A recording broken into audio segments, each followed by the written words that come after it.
Yohanes pasal 6 ayat 1 sampai 21, demikian bunyi Injil Yesus Kristus. Yesus memberi makan 5.000 orang. Sesudah itu Yesus berangkat ke seberang danau Galilea, yaitu danau Tiberias.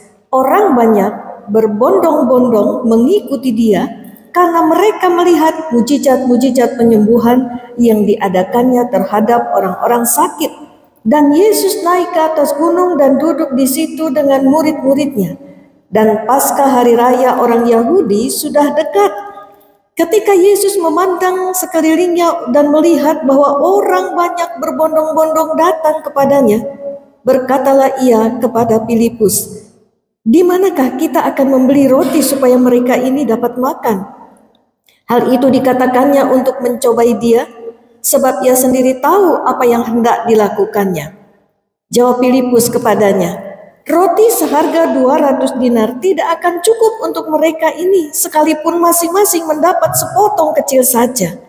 Seorang dari murid-muridnya, yaitu Andreas saudara Simon Petrus, berkata kepadanya, "Di sini ada seorang anak yang mempunyai 5 roti, jelai, dan 2 ikan. Tetapi apakah artinya itu untuk orang sebanyak ini?" Kata Yesus, "Suruhlah orang-orang itu duduk." Adapun di tempat itu banyak rumput, maka duduklah orang-orang itu, kira-kira 5.000 laki-laki banyaknya. Lalu Yesus mengambil roti itu, mengucap syukur dan membagi-bagikannya kepada mereka yang duduk di situ. Demikianlah juga dibuatnya dengan ikan-ikan itu, sebanyak yang mereka kehendaki. Dan setelah mereka kenyang, ia berkata kepada murid-muridnya, "Kumpulkanlah potongan-potongan yang lebih, supaya tidak ada yang terbuang." Maka mereka pun mengumpulkannya dan mengisi 12 bakul penuh dengan potongan-potongan dari kelima roti jelai yang lebih setelah orang makan. Ketika orang-orang itu melihat mujizat yang telah diadakannya, mereka berkata, "Dia ini adalah benar-benar nabi yang akan datang ke dalam dunia." Karena Yesus tahu bahwa mereka hendak datang dan hendak membawa dia dengan paksa untuk menjadikan dia raja, ia menyingkir pula ke gunung seorang diri. Dan ketika hari sudah mulai malam, murid-murid Yesus pergi ke danau lalu naik ke perahu dan menyeberang ke Kapernaum. Ketika hari sudah gelap, Yesus belum juga datang mendapatkan mereka. Sedang laut bergelora karena angin kencang. Sesudah mereka mendayung kira-kira 2-3 mil jauhnya, mereka melihat Yesus berjalan di atas air mendekati perahu itu. Maka ketakutanlah mereka. Tetapi ia berkata kepada mereka, "Aku ini, jangan takut." Mereka mau menaikkan dia ke dalam perahu, dan seketika itu juga perahu itu sampai ke pantai yang mereka tuju. Demikian pembacaan Injil Yesus Kristus. Berbahagia kita yang memelihara firman Allah di dalam kehidupan kita. Haleluya. Bapak, Ibu, dan Saudara yang terkasih, minggu ini tema renungan ibadah kita adalah solidaritas yang menular. Apa sih arti solidaritas itu? Solidaritas atau solider artinya adalah kesetiakawanan atau kekompakan. Mengapa orang bisa solider, ya? Atau kapan orang menunjukkan solidaritasnya? Orang bisa solider atau solidaritas ketika mereka merasa satu rasa atau rasa senasib. Bapak, Ibu, dan saudara sekalian, sejak adanya medsos, masyarakat sekarang ini solidaritasnya banyak dibangun lewat medsos. Masyarakat banyak sekali mengkritisi perlakuan tidak adil atau pelanggaran moral yang dilakukan oleh orang-orang di dalam kehidupan sehari-hari untuk menyatakan solidaritas mereka kepada korban-korban ketidakadilan atau pelanggaran moral. Solidaritas itu bisa menular, saudara-saudara, ya. Ketika para penegak hukum seperti polisi atau hakim tidak menjalankan tugasnya dengan adil, maka masyarakat pun menyatakan solidaritasnya kepada korban-korban ketidakadilan dari para penegak hukum. Sebaliknya, mereka yang berjuang menegakkan keadilan juga akan dapat solidaritas dari masyarakat. Ya, mereka akan didukung oleh masyarakat. Banyak sekali aksi solidaritas yang terjadi di tengah-tengah masyarakat kita. Baru saja rame kasus Peggy Setiawan, ya, yang dijadikan tersangka karena membunuh Vina, orang Cirebon.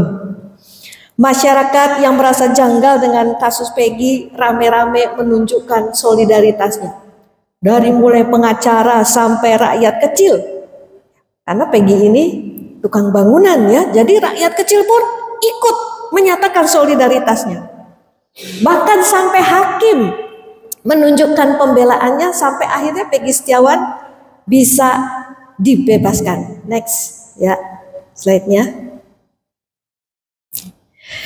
Bapak, Ibu, dan Saudara yang terkasih, solidaritas itu menular. Bagaimana kita bisa membangun solidaritas yang menular? Nah, Yesus mengajarkan kepada kita solidaritas yang benar. Dan bagaimana menularkan solidaritas itu dari orang ke orang. Cara Yesus membangun solidaritas di antara orang percaya dilakukan dengan dua hal. Yang pertama, bangun empati diri dan sikap tanpa pamrih. Empati diri, sikap tanpa pamrih dibangun ketika kita ingin melakukan sebuah solidaritas yang menular. Next. Bapak, Ibu, dan Saudara sekalian, solidaritas itu bisa menular ketika kita sendiri membangun rasa solider dalam diri sendiri. Next, ya. Kita bisa membangun sikap solidaritas dengan cara membangun empati diri dan sikap tanpa pamrih. Apa itu empati? Empati itu, saudara-saudara, kita bisa ikut merasakan penderitaan orang lain. Kita taruh posisi kita di posisi orang lain. Bagaimana rasanya kalau saya jadi dia? Nah, itu sederhananya. Kalau saya jadi dia, kira-kira apa yang bakal saya rasakan? Itu empati, saudara. Dan bukan cuma sampai di situ, empati itu juga dinyatakan dalam wujud tindakan. Ya. Empati itu dinyatakan dengan tindakan pertolongan, kita menolong dengan kemampuan yang kita punya. Nah, Tuhan Yesus adalah Tuhan yang selalu menunjukkan kepada empati kepada orang yang menderita. Salah satunya yang ada di dalam bacaan Injil Yohanes 6 ayat 1 sampai 21 tadi. Yesus berada di tengah orang banyak yang mengejar-ngejar dia. Orang banyak ini seperti domba tanpa gembala, saudara-saudara, ya. Mereka ingin dengar ajaran Yesus. Sama seperti kita yang ketika datang ke gereja ingin dengar pengajaran firman Tuhan. Begitu juga orang banyak itu. Dan mereka juga ingin disembuhkan. Mereka ingin dilepaskan dari dosa maupun dari kuasa setan yang mengikat mereka. Orang banyak itu mengikuti Yesus dari mulai pagi sampai sore. Mereka butuh makan. Murid-murid sudah tidak sadar lagi dengan kebutuhan perut dari orang banyak ini karena mereka sendiri juga capek, ya. Mereka sudah melayani orang banyak, makan juga mereka tidak sempat. Tapi Yesus memikirkan kebutuhan orang banyak itu, maka keluarlah pernyataan Yesus, di manakah kita akan membeli roti supaya mereka ini dapat makan. Perhatikan, saudara, ya. Yesus Tuhan kita bukan cuma memikirkan kebutuhan rohani kita saja, tapi Yesus juga memikirkan kebutuhan makanan kita sehari-hari. Karena Yesus tahu kita masih hidup di dunia dan kita butuh makan.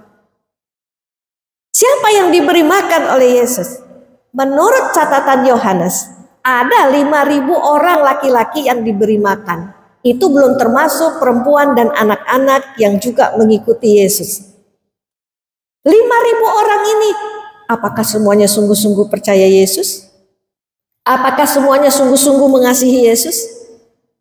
Di antara 5.000 orang percaya ini, mungkin ada di antara mereka yang beberapa waktu kemudian berteriak, salibkan dia. Di antara 5.000 orang ini bisa jadi ada intel-intel orang Farisi. Tidak semua dari antara 5.000 orang ini adalah orang-orang yang punya niat baik, yang tahu balas budi, yang tahu berterima kasih. Malah ada yang mau mencobai Yesus, punya niat jahat kepada Yesus. Tapi apa Yesus pilih-pilih kasih ketika dia memberi makan? Tidak, saudara. Semua diberi makan. Apakah orang itu tahu terima kasih atau tidak? Apakah orang itu tahu balas budi atau tidak? Apakah orang itu punya niat jahat atau niat baik? Yesus tidak peduli. Kalau orang itu butuh makan, maka Yesus akan beri makan. Kenapa? Karena Tuhan Yesus tidak punya sikap pamrih ketika bertemu dengan siapapun yang butuh pertolongannya. Ya, Yesus itu tidak berhitung loh ketika berhubungan dengan orang. Mau orang itu baik sama dia, mau orang itu tidak baik. Ya, Yesus tidak berhitung. Yang Yesus pikirkan adalah bagaimana menyatakan empatinya kepada orang-orang yang membutuhkan anugerahnya. Bapak, Ibu, dan saudara yang terkasih, kalau kita mau bangun solidaritas yang menular, maka kita harus bangun dalam diri kita dulu sikap empati dan sikap tanpa pamrih. Selama kita tidak pernah mau merasakan penderitaan orang lain, selama kita tidak pernah belajar mendudukkan posisi diri kita sendiri pada posisi orang yang sedang menderita, maka kita tidak akan pernah bisa menyatakan solidaritas kita. Mungkin yang ada malah kita menghakimi, ya. Selama kita pamrih terus, kita juga tidak akan pernah bersikap solider. Kita selalu mikir, apa untungnya saya nolong dia? Dia bisa kasih apa ke saya kalau saya membantu dia? Selama kita berhitung, ya, hitung untung rugi dengan sesama kita yang sedang menderita, maka kita tidak akan pernah menciptakan atau membentuk sikap solidaritas dalam diri kita sendiri. Dan jangan mimpi solidaritas yang menular kalau kita sendiri tidak pernah punya sikap solidaritas itu kepada sesama. Jadi bangunlah sikap empati, bangunlah sikap tanpa pamrih di dalam diri kita setiap hari. Itu yang Yesus mau kita lakukan di dalam diri kita. Karena Yesus sendiri empati dan tidak pamrih. Maka kita juga harus mencontoh Yesus. Yang pertama. Yang kedua, saudara, cara Yesus membangun solidaritas di antara orang percaya adalah dengan membangun sikap solidaritas orang lain. Saudara, Yesus sangat tahu sekali ketika dia datang ke dunia ini. Dia datang di tengah-tengah manusia berdosa. Manusia yang sudah tercemar dosa ini, hidupnya adalah untuk dirinya sendiri.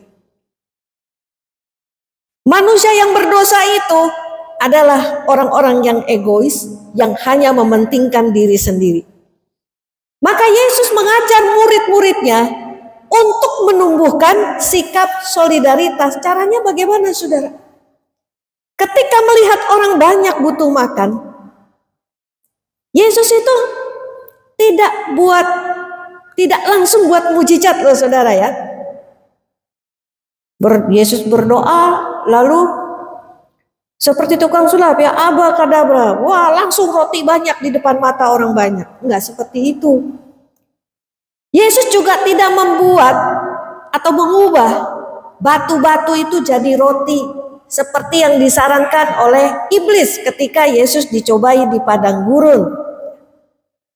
Tapi Yesus dekati Filipus. Lalu Yesus tanya, di mana kita bisa beli roti supaya orang banyak ini bisa makan. Jadi Yesus mau membangun kepedulian, ya, rasa empati dari Filipus kepada kebutuhan orang banyak saat itu yang semuanya jujur saja sudah lapar dan butuh makan. Murid-murid hari itu memang kelelahan, tapi mereka tetap diajarkan untuk tetap bisa empati dan peduli, juga tanpa pamrih. Bapak, Ibu, dan saudara yang terkasih, kalau kita mau menularkan solidaritas di dalam keluarga, di dalam gereja, di lingkungan pertemanan atau pekerjaan kita, kita mesti siap membangun solidaritas orang lain. Dan kalau kita sudah bisa membangun solidaritas dari satu orang saja, nanti solidaritas itu akan menular ke orang yang lainnya. Ketika Yesus bertanya kepada Filipus, Filipus memberi jawaban bahwa tidak mungkin bisa membeli roti begitu banyak. Lalu kemudian Andreas yang ada di situ ikut berpikir, ya gimana ya bisa membantu pengadaan roti yang begitu banyak, makanan yang begitu banyak, ribuan loh untuk orang banyak ini. Dia memikirkan sesuatu, ya. Di sini ada anak bawa roti 5 jelai dan 2 ikan. Tapi untuk orang sebanyak itu, mana bisa roti itu mencukupkan kebutuhan mereka? Memang nggak bisa, tapi setidaknya Andreas sudah mulai memikirkan kebutuhan dari orang-orang banyak itu. Bapak, Ibu, dan saudara yang terkasih, ketika Yesus meminta 5 roti dan 2 ikan itu, kita berimajinasi nih ya. Andreas mendatangi anak kecil itu, dan dia tularkan solidaritas dari Yesus kepada Filipus, kepada Andreas, lalu kepada anak kecil ini. Andreas mungkin saja berbicara kepada anak kecil itu, Dek, bekal kamu mau gak dikasihkan sama orang banyak ini? Kasihan loh, mereka semua lapar. Kamu punya makanan. Yuk kasihkan bekal kamu buat ribuan orang ini. Mana cukup, Pak? Cukup, kasihkan saja Yesus. Yesus yang minta. Kalau Yesus minta bekal kamu, berarti Yesus bisa kasih makanan ini kepada banyak orang. Caranya bagaimana? Enggak tahu caranya bagaimana. Yang penting kamu mau dulu enggak nih? Tunjukkan solidaritasmu. Anak kecil ini mau loh saudara ya. Dia kasih bekalnya kepada Andreas dan Andreas membawanya kepada Yesus. Dari 5 roti dan 2 ikan, jadilah ribuan roti dan ribuan ikan. Cukup untuk makan begitu banyak orang sampai ada sisanya. Ya. Jadi solidaritas itu memang diberkati Tuhan saudara, karena itu sifat Allah. Ketika orang menunjukkan solidaritas, tidak ada orang yang kekurangan, yang ada adalah orang dicukupkan, bahkan mungkin berkelebihan. Bapak, Ibu, dan saudara yang terkasih, dari sini kita belajar ya bahwa solidaritas itu bisa menular kalau kita bangun solidaritas diri dari sesama kita. Jadi kita harus ajarkan, kita harus tularkan solidaritas itu, kesetiakawanan, sikap nasib dengan mereka yang menderita. Saya bersyukur sekali, saya ada di tengah jemaat GKI Rahmani. 21 tahun saya melayani di tempat ini dan saya melihat sebuah contoh yang baik. Saya senang dengan para majelis, para aktivis, jemaat yang punya semangat solidaritas tinggi terhadap kesusahan dan penderitaan dari saudara-saudara seimannya. Sikap solidaritas itu, saudara-saudara, harus dimulai dari diri sendiri dan keluarga kita. Kita bangun sikap solidaritas itu di tengah keluarga kita masing-masing. Suami-suami kalau lihat istrinya sakit, Tunjukkan solidaritasmu, hai bapak-bapak. Bantu kerjakan urusan rumah tangga. Temani istrinya ke dokter, ya. Jangan cuma jadi kepala rumah tangga yang minta dilayani terus. Yesus itu Tuhan kepala gereja kita, tapi Yesus juga melayani kita, melayani umatnya. Sampai sekarang loh Tuhan Yesus melayani kita. Gimana melayaninya Bu Susi? Tuhan Yesus udah gak ada bersama kita. Yesus di sorga itu masih berdoa syafaat buat kita, saudara.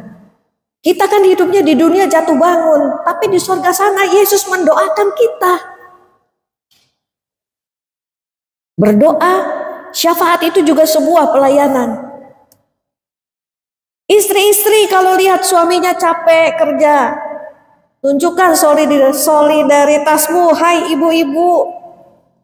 Suami udah capek kerja, ibu-ibu siapin makanan. Jangan cuma lihat Facebook, lihat Instagram ya. Suami makan, suami butuh apapun gak diurus ya. Bukan ibu-ibu di sini, maksudnya ibu-ibu di sana ya.